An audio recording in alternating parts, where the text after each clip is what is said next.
नमस्कार। जुलाई माह में पीएससीएल से संबंधित एक महत्वपूर्ण सुनवाई फिर से होने जा रही है। वो भी 13 जुलाई का ही डेट टेंटेटिव लिस्टिंग हुआ है। PSCL field worker and investors welfare societies की तरफ से ये रिट पिटीशन सुप्रीम कोर्ट के अंदर फाइल किया गया है, जिसकी सुनवाई 13 जुलाई 2026 को होगी। और इसमें जो रिक्वेस्ट किया गया है वो हैरान करने वाला है कि 10 वर्ष हो चुके हैं कमेटी को बने हुए, जो रिटायर्ड जस्टिस RM लोढ़ा जी की देखरेख में चल रही है। लेकिन ये रिट पिटीशन पड़ा है पीएससीएल की संपत्ति को सुरक्षित रखने के लिए, यानी कि पीएससीएल की संपत्ति को अभी भी पर्दे के पीछे धीरे धीरे बिक्री किया जा रहा है, या मिली भगत के जरिए ही, क्योंकि बिना मिली भगत के पीएससीएल की बनाई गई प्रॉपर्टी पर कोई थर्ड पर्सन कब्जा करके नहीं बैठेगा। तो बिना मिली भगत के तो ऐसा हो नहीं सकता है। तो आज कमेटी बनने के 10 वर्ष बाद भी अभी ऐसी स्थिति है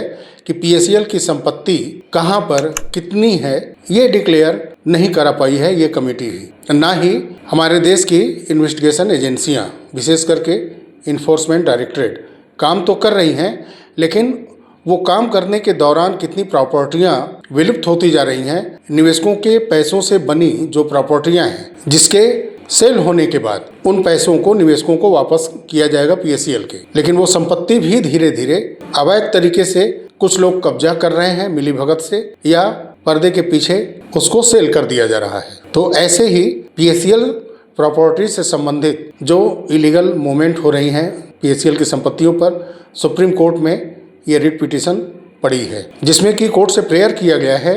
विशेष करके स्टेट ऑफ केरल का इसमें मेंशन किया गया है। इदुक्की डिस्ट्रिक्ट के कलकुंडा विलेज के बारे में कहा गया है कि इदुक्की डिस्ट्रिक्ट के कलेक्टर को, रेवेन्यू एथोराइज को, पुलिस एथोराइज को और फॉरेस्ट एथोराइज को और सब रजिस्ट्रार को कोर्ट के प्रेयर में जो कहा गया है पिटीशन के माध्यम से कि इन सभी लोगों को विशेष करके कोर्ट ये ऑर्डर दे, आदेशित करे कि पीएससीएल की प्रॉपर्टियां वहां पर जो भी हैं उसका वो प्रोटेक्ट करें। जो वहां पर अवैध तरीके से उनके प्रॉपर्टियों पर रह रहा है उसको खाली कराया जाए, और सारी प्रॉपर्टियों को वहां के बचाते हुए, निवेशकों के हित को देखते हुए उसका प्रोटेक्शन जरूरी है, और उसको करने का ऑर्डर सुप्रीम कोर्ट इन लोगों को दे। वहीं सुप्रीम कोर्ट से प्रेयर किया गया है इस याचिका में कि इन्फोर्समेंट डायरेक्टरेट को कोर्ट ऑर्डर करे कि ऐसी प्रॉपर्टियों को चिन्हित करके अवैध जो कब्जा किए हैं उनके पास से उस प्रॉपर्टी को छुड़ाया जाए, और वो प्रॉपर्टी ईडी अटैच करे, और फिर RM लोढ़ा कमेटी जो बनी है उसको वो प्रॉपर्टी सौंप दी जाए, ताकि उसका उचित मार्केट वैल्यू रेट लेते हुए कमेटी प्रॉपर्टी को सेल करे, सेल से आए हुए पैसे को निवेशकों को वापस करे। तो काफ़ी प्रॉपर्टियां ईडी ने पहले ही अटैच की हुई हैं और वो अब सेल भी हो रही हैं। जो ईडी के जांच के दायरे में आया है तो उसमें 68,000 करोड़ रुपए पीएससीएल के निवेशकों को देना है। 20,000 करोड़ रुपए लगभग दिया जा चुका है, और 2026 में अब तक ईडी ने 1595 करोड़ की संपत्ति को जब्त किया है। सब मिला करके अब तक पीएससीएल के केस में टोटल जो प्रॉपर्टी को अटैच किया है ईडी ने, वो अप्रॉक्स 28,626 करोड़ रुपए के लगभग ये आंकड़ा ईडी की तरफ से दिया गया था, और अभी भी 48,000 करोड़ रुपए निवेशकों को वापस करना है। तो इसी मामले की सुनवाई 13 जुलाई को होनी है, जो कि बेहद महत्वपूर्ण है, क्योंकि पीएससीएल हो या उसके पहले सहारा हो, ऐसी कंपनियां, ऐसे ग्रुप निवेशकों के पैसे से प्रॉपर्टियां बनाते हैं, और जब वापस करने का समय आता है तो कोई ना कोई ऐसी स्थितियां बन जाती हैं कि मामला कोर्ट कचहरी में धीरे धीरे उलझता फंसता चला जाता है। और निवेशकों का पैसा किस तरह से मिल रहा है पिछले लगभग 17-18 सालों से सहारा का, और उसके बाद लगभग 10 से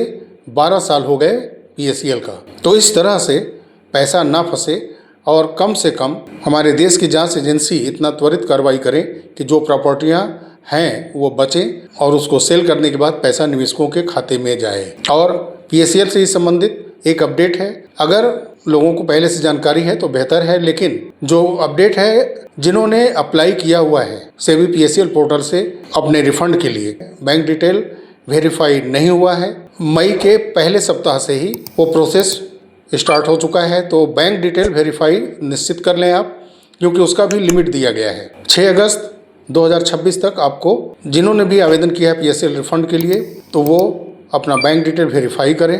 और जो पब्लिकली नोटिस जारी किया गया है उसके मुताबिक 6 अगस्त के बाद हो सकता है कि कुछ समय मिले या ना भी मिल सकता है। तो उसके लिए ज़रूरी है कि अगर बैंक डिटेल आपका वेरीफाइड नहीं है तो उसको आप अवश्य कर लें 6 अगस्त के पहले। हालांकि होना तो ये चाहिए कि परमानेंट किसी भी समय बैंक डिटेल अगर वेरीफाइड नहीं है, PSEL का जो भी निवेशक है, इन्वेस्टर्स है, वो ऑनलाइन जा करके सेबी PSL पोर्टल पर सही कर ले। PSEL और PGF की तरफ से निवेशकों के साथ जो ठगी की गई थी, जो लैंड अलॉट का एक शगुफा छोड़ा गया और इस शगुफे को ईडी ने मानने से इनकार कर दिया है। ईडी अब मानती है इस बात को कि ये लैंड अलॉटेड का मामला फर्जी है, लैंड अलॉट नहीं हुआ है। सेबी PSEL पोर्टल पर पैसा न मिलने का एक सबसे बड़ा ये कारण है कि जब भी आप इंक्वायरी करेंगे तो लैंड अलॉटेड उस व्यक्ति को पता ही नहीं है कि कहाँ लैंड अलॉट हुआ है, किस जगह पर उसकी प्रॉपर्टी है, ज़मीन है, कहाँ है, कोई जानकारी नहीं है। तो ईडी ने मान लिया है कि हाँ ये गलत है। बहुत ज़्यादा निवेशकों को इसमें लैंड अलॉट नहीं हुआ है, लेकिन जानबूझ करके ये फंसाया गया है निवेशकों को गुमराह करने के लिए। तो आने वाले समय में उम्मीद करते हैं कि ये मामला जल्द से जल्द कमेटी और इन्फोर्समेंट डायरेक्टरेट इन्वेस्टिगेशन एजेंसियां जल्द से जल्द इस मामले को सुलझाती हुई पेमेंट का रास्ता उन निवेशकों का भी साफ करेंगी जिनके आवेदन के बाद कंटिन्यू लैंड अलॉटेड का मैसेज आ रहा है। प्रॉपर्टियां ईडी तेजी से और अटैच करें।